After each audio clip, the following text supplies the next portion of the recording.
I'm happy for our group. You know, this league can steal your confidence and rob your confidence at times. As you're playing some of the best teams in the country. You know, social media, you know, can rob individuals of confidence sometimes. I don't care if you say, hey, put it away. Kids have grown up in it. And I'm happy for our group. They've worked hard the entire year. You know, from the time those guys arrived on campus and have worked with our staff, you know, to be able to go out on senior night the right way, being able to face all the adversity and, you know, some will say self-inflicted, not playing well. Like I said, this league can rob you of some confidence at times. And for our guys to be able to respond the way they did today, I'm really happy for them. Happy for our three seniors who chose Louisville in a very, very tough time, a very uncertain time, to provide the stability they have both as players but more importantly as people. And so, you know, we recognize we got one more game, obviously not here, on the road against one of the best teams in the country. But it feels good. I know our guys, there's a sense of relief and feels like a monkey's off our back. And now we press forward and hope we start playing a little bit better like we did today. Coach, from an execution and energy standpoint, it seemed like your team played a full 40 minutes tonight. Just kind of talk about the message to these guys over the last several days and then what it, you know, ended up being today on the court. Well, it's funny because, you know, I think all along, for the most part, we've played pretty well defensively. You know, we've been, over the last 3-4 weeks, top 15, top 20 defense statistic-wise, but the ball hasn't gone in. You know, we haven't scored 60 points in a game in the last 4 games, and it's never been it's not something I'm used to. And again, like I said in the opening statement, you know, you get robbed of confidence sometimes in this league because of the different styles that you play against, you know, terrific defenses you play against. But I thought our energy level on the defensive end was terrific. I still think we had to work through some mental demons on the offensive end, be quite honest. We still go 2 for 22 from the three-point line, and yet we almost score 80 points. So, you know, we were doing something right, and, you know, I think a big part of it was that energy on the offensive glass and just our ability to get to the lane a little bit more today. You know, it's, like I said, confidence is an amazing thing in sports. Chris, speaking of confidence, talk about the game that VJ King had today. Great. I'm happy for him. You know, VJ's wanted to play more. He's wanted to play better when he did have his opportunities. And, you know, it's hard to describe how good of a kid he is. And I know people, you know, only see him as a basketball player.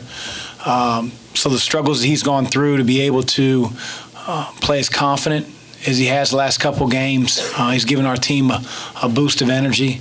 And I'm hopeful that, you know, the confidence issues that he's had in the past, just play all out.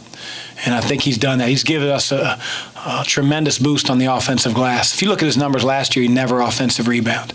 And regardless of how he's played this year, he's done that. And I just think that's, you know, a more aggressive VJ. And so we need guys to step up when others aren't playing as well. I'm really happy. I cannot say enough about his character. That's not lip service. I can't say enough. He never hangs his head. He never hangs his head. He never talks about his coaching staff behind their back. He never talks about a teammate. Well, I would do this. I mean, he's raised amazingly, and he's an incredible person. I'm just glad it's working out here the last few games for him.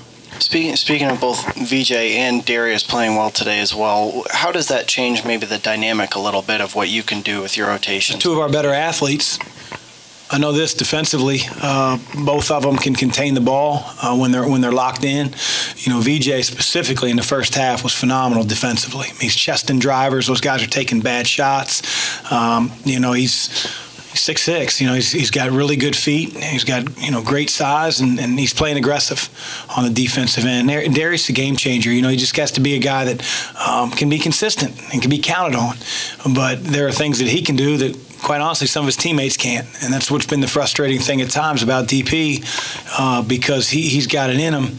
And when he has nights like today, it's good to see because he's continued to battle and get better. Chris, when you could have played VJ some more minutes in other games. What was it about today? Was it the matchup? Was it something in practice that you saw out of him, or just? I think he's played better in practice. And again, Dwayne hasn't played as well, and as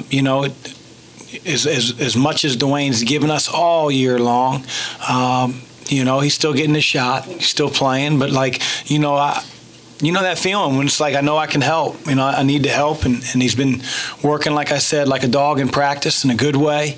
And I thought although he didn't shoot well at Boston College, he provided some really good minutes, did some good things, and continue that effort in practice. And again, you play well in practice, you're going to get your shot in the game. You do well in the game, then your opportunities get extended. And he put himself in a great position these last couple of games. You talked about confidence in your opening statement, and what have you done specifically for VJ's confidence when he's not playing against Duke and Virginia here, and another player might have sulked? Yeah, I think it's not so much what a coach will do for somebody's confidence. I really think that's tough to say, hey, I'm going to inject you with some confidence. I think it comes down to VJ finally having enough.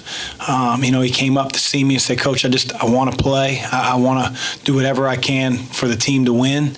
I'm not asking for you to, play me 30 minutes a game. And, I think that's the first time all year that he's really, put himself out there like that. And again, when you have the type of character that he does and the type of ability that he does, I felt I owed that to him a few weeks ago. Chris has given you defense, rebounding. That's been kind of consistent. When he's able to score in the paint like he did, what kind of element does that add for you? A lot. He's never been truly a back-to-the-basket player, and he's come a long way. Again, some of the interior players that he's going against every single day don't get scored on by many. But, he's a one-trick pony if he sits on the perimeter. And again, we need him to be versatile. And it really starts with his energy level, because he can keep balls alive. He can get offensive rebound. He can get stickbacks. There's nothing that's stopping him from doing that. We tried to position him on the floor in our offense a little differently today to, try to take advantage of some of the things that he can do. Slip into the rim and, get him running on ball screens towards the basket rather than out from the basket, getting him to offensive rebound from outside in versus inside. It's tougher for him because he's not the bulkiest guy in the world. But, he's a difference maker on the defensive end. What kind of things did you do inside to get that kind of advantage? I think it was 46-26. What was the emphasis there? We've been, if anybody's been at our practices, it seems like all our practices are open lately. We've just been warming it up. We do some caveman drills to try to bring out that toughness and fight. And this group hasn't been used to that. But I'm just a firm believer that you earn what you get, man. You get what you earn. And if you shoot 2 for 22, figure out a way to get those 20 misses. Figure out a way to limit another team to one shot, punch them in the mouth, figuratively, and go get the basketball. And I think our team took a step forward with that. Really, the last couple games, we didn't play very well offensively, but we got 18 offensive rebounds at Boston College, and then we followed that up today with, winning the Battle of the Glass by 19. That's who we need to be. What is a caveman drill? Anything that requires, some physical toughness. It's not all pretty pick and pop threes. It's just put your boxing gloves on and get in the paint and figure out a way to get the ball. Coach, there was a point during the game when VJ had his drive, score, count the basket, the team kind of rallied behind him and embraced him. Can you sense not only the coaching staff but him just almost a relief to see VJ kind of Well, I think what you saw is guys that love their teammate. It's just genuine. When VJ scored, I think everybody on our bench was up, and it was you feel like every point with where our team's been offensively the last 4 games is a relief in and of itself. But when a guy like VJ, who's gone through a lot, sticks it in and makes such an effort play to get the ball, I just think the love that his teammates have for him was genuine. You could see in that moment. Coach, Notre Dame's been able to stick close to some really good teams. Talk about the defensive game plan for DJ Harvey and TJ Gibbs. Yeah, that's what I said to our team. You know, I think if an outsider, you say, hey, they're having a subpar year in comparison to what Coach Bray's done for so many years because of injuries. And but what I see is a team that was playing well of late, just like Boston College. You know, they were playing well. You know, Virginia, it's a one-possession game at Virginia with 20 seconds left in the game. You know, Florida State, much like us, they were in charge of the game virtually the entire time. So we felt like Notre Dame was coming in with a lot of confidence and playing their best basketball of the season. And they had nothing to lose. And, you know, they probably look at us and see the box scores that we've put together the last few games and say, hey, we can get one. So, you know, it says a lot about our team that we've been a really good defensive team ever since the Pittsburgh game at Pittsburgh. And it's why it's allowed us to have opportunities to win. We haven't always won. Yeah, I know that. But at the same time, it's given our team a chance to win, to be in one-possession, two-possession games down the stretch. What does it say about Jordan's growth as a player that he can go 1 for 6 from 3 and have 20 points and 11 rebounds? I mean, I'm not sure we would have seen that earlier in the year. Yeah, and I think that he did some gritty things today. And I think sometimes in Jordan's short time in college, in the first 2 years, it's been one of those things where if his jump shot's falling, man, now his energy level's up, he's rebounding, he's out on the break. But if his shot's not falling, it's a little bit easier to sort of disappear in those areas. And I thought he didn't do that today. You know, he missed a few threes, some good looks. You know, we ran some stuff for him, but, you know, he had an offensive rebound to start the second half, which I felt like in past games he'd be at the three-point line sort of watching, hoping Dwayne and Malik get it. And we need to be firing on all cylinders, and Jordan giving that type of energy in other areas is huge for our team. And we need that type of growth to continue.